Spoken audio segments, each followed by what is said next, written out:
તો આ તરફ વડોદરામાં પાણીની મુખ્ય લાઇનમાં ભંગાણ થયું। 15 દિવસમાં 3 કરોડ લીટરથી વધુ પાણી વહી ગયું છે। પીવાનું પાણી વિશ્વામિત્રી નદીમાં વહી ગયું। કારેલીબાગ, નાગરવાડા અને નવી ધરતીમાં સમસ્યા સર્જાઈ છે। નદીમાં સમારકામ કરવા પટ પર રસ્તો બનાવાયો છે। ફાયરની હાજરીમાં જ નવી લાઇન નાખવામાં આવશે અને હજુ પણ પીવાનું પાણી નદીમાં તો વહી જ રહ્યું છે। છેલ્લા 15 દિવસની અંદર 3 કરોડ લીટર પાણી જે છે તે વિશ્વામિત્રી નદીમાં વહી ગયું। એક નવો રસ્તો બનાવવામાં આવ્યો છે અને જેના કારણે પાઇપલાઇનમાં ભંગાણ સર્જાયું।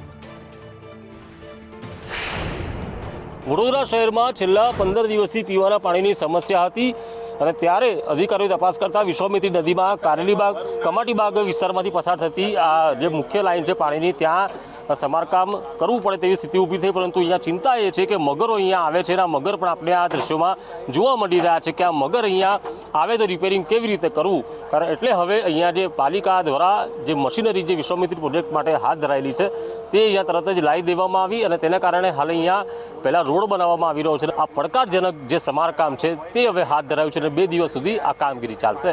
Camera person Nikesh વણંદ